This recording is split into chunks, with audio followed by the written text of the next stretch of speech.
namanya kita nih warga di pinggir rel kereta api ya Pak ya. Jadi seringkali melihat lah, ya khususnya yang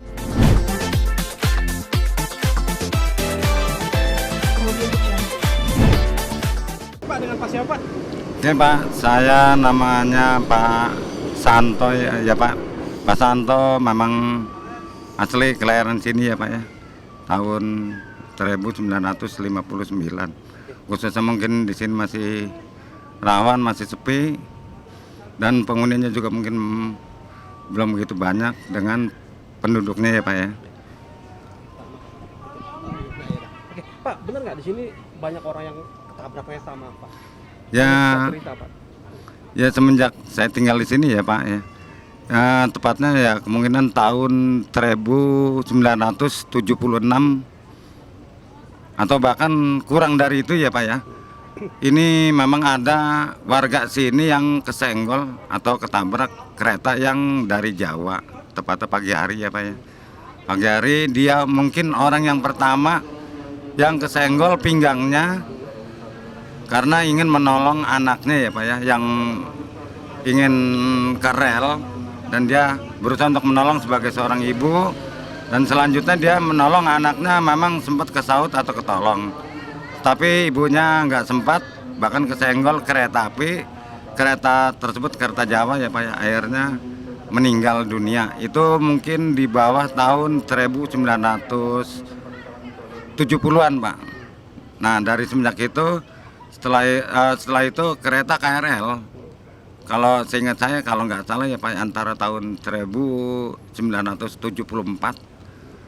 atau 1975 tuh KRL sendiri yang sempat mau nabrak saya Pak ya. Waktu itu saya mau nganterin aki atau dorong gerobak ya Pak ya, saya tersangkut dan saya berusaha untuk menyelamatkan, tapi ternyata memang nggak bisa dan gerobak tersebut langsung ketabrak. Khususnya saya pribadi loh Pak ya, untungnya saya selamat. Itu tahun 1975 lah Pak. Oke, Pak, berarti kira-kira udah berapa banyak korban Pak yang meninggal di lintasan ini, orang nyebrang nih di stasiun Kampung Banjar? Ya, Kira-kira sepengetahuan saya Pak ya, itu sampai sekarang khususnya ya Pak ya, dari mulai stasiun kota sampai ujung Manggarai Square, itu yang meninggal karena ketabrak kereta kurang lebih sekitar 40 orang lebih lah Pak. Karena apa? Saya seringkali mendapatkan atau menemukan secara langsung, melihat mungkin kondisinya maaf. karena gimana ya Pak, yang namanya kita nih warga di pinggir rel kereta api ya Pak ya. Jadi seringkali melihat lah, ya khususnya yang ketabrak palanya buntung ataupun ketabrak polonya sampai keluar. Saya secara kebetulan mungkin ya seperti itu Pak. Sampai ada mungkin yang bagian perutnya keluar. Ya perutnya keluar itu ya mungkin bukannya sekali dua kali Pak, bahkan yang ketabrak sampai kepotong 3 ada. Itu ya katakanlah tunawisma atau orang yang nggak punya rumah ya Pak ya.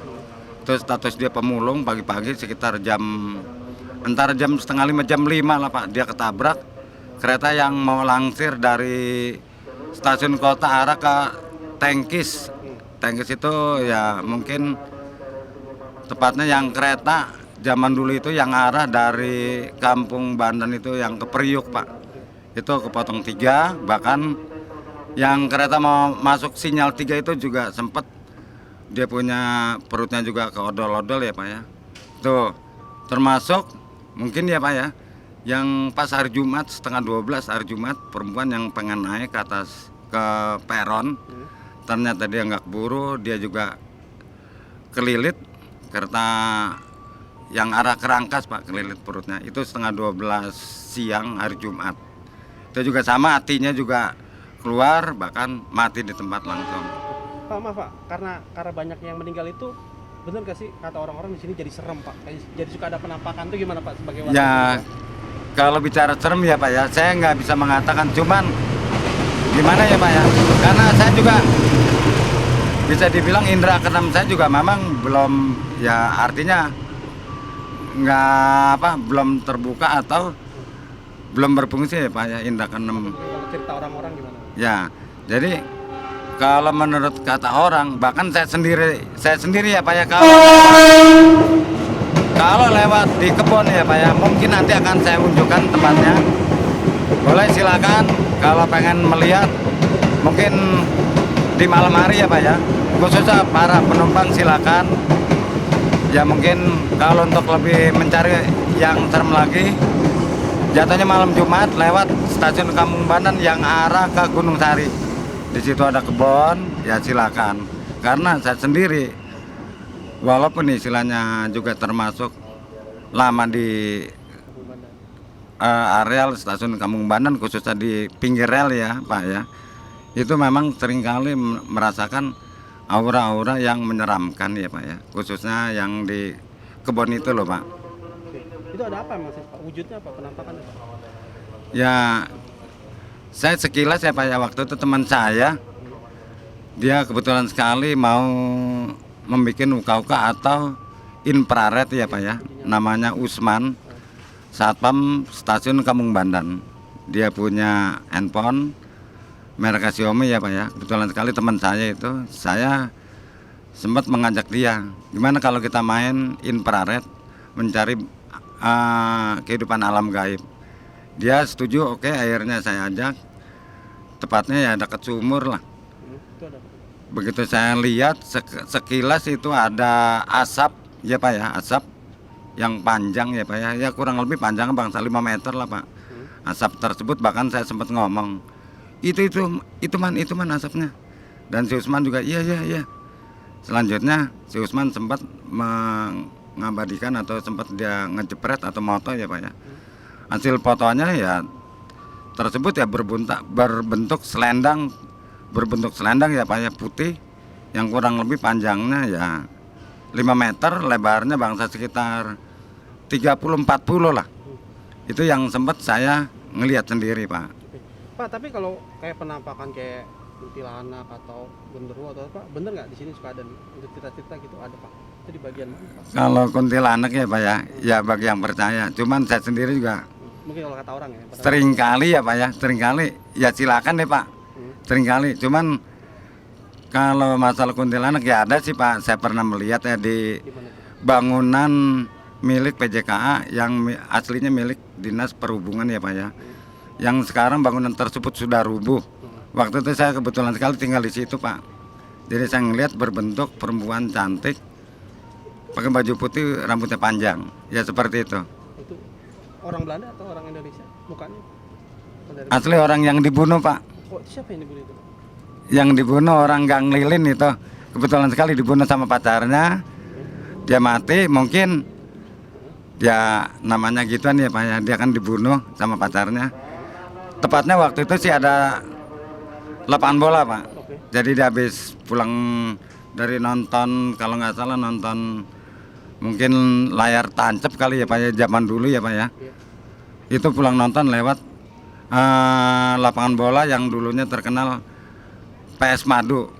Jadi dia di situ diperkosa di kebun, langsung dibunuh dan ditinggal. Antara 2 hari 3 hari orang tersebut sudah busuk atau bau. Bahkan saya juga melihat kok, itu memang wanita perempuan cantik, cuman keadaannya udah busuk gitu. Itu pagi hari Pak diketemukannya. Oke, itu berarti perempuan yang diperkosa dan dibunuh itu kan menurut mitos jadi korban apa, arwah gentayangan itu dia yang dimaksud, bukan sih Pak? Ya sebenarnya sih kalau menurut saya sih dia hanya yang namanya seperti itu ya Pak ya. Itu dia juga seperti manusia juga Pak, kalau menurut saya layaknya ya Pak ya. Kenapa? Karena kalau memang dia dibunuh di situ, dia arealnya cuma di situ aja atau nggak mungkin dia posisi pindah atau di mana. Paling hanya radius berapa, dia seringkali mungkin nyurup ke orang, misalkan orang tersebut lagi kosong atau lagi bingung atau lagi apa ya Pak ya. Khususnya yang saya tahu lagi itu perempuan. Yang kedua, Nah, ada lagi yang dibunuh nggak? Siapa? yang saya sendiri juga memang ngelihat Siapa itu Pak? yang perempuan tadi waktu itu ceritanya jam 2 malam ya Pak ya, itu di bangunan tua. Oke, Pak, kalau yang waktu itu katanya ada orang perempuan yang Chinese dibunuh, itu siapa Pak? Pernah dengar cerita itu nggak Pak? Yang tadi itu atau bukan? Beda.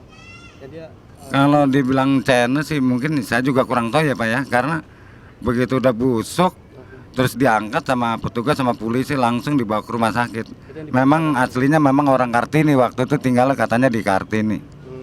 Pak, kan ada mitos kalau nyebrang tuh suka kayak ada setan budek Pak.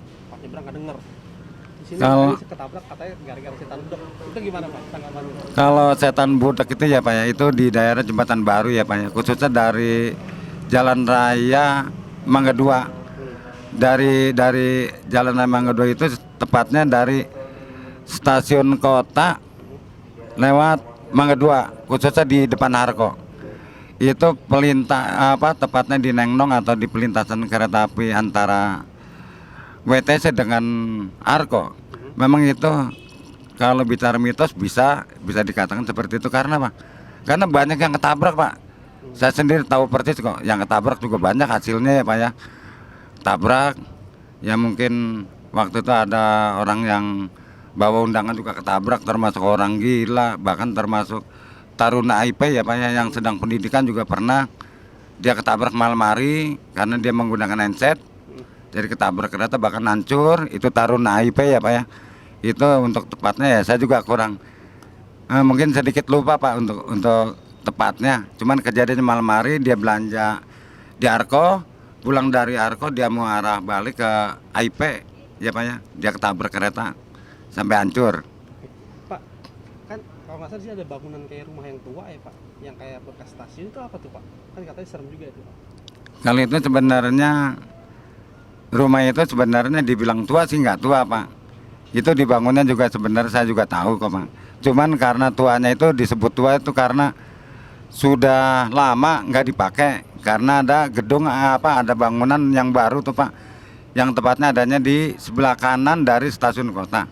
Kalau dulu kan adanya di sebelah kiri atau di jalur 1. Cuman sekarang bangunan tersebut ataupun kantor stasiun Kampung Banan itu adanya di sebelah kanan.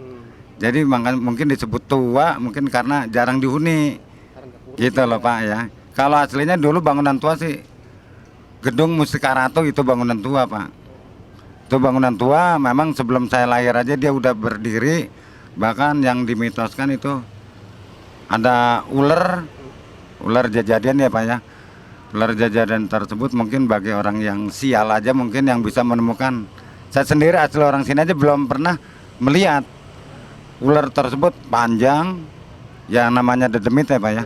Itu dia bisa merubah bentuk, bisa kecil, bisa besar, dan itu bisa di mana-mana. Terkadang di kali, seringkali orang melihat ya Pak ya. Atau di yang sekarang jadi bengkel tahap 2. Itu dulu juga orang Tengge juga pernah menemukan.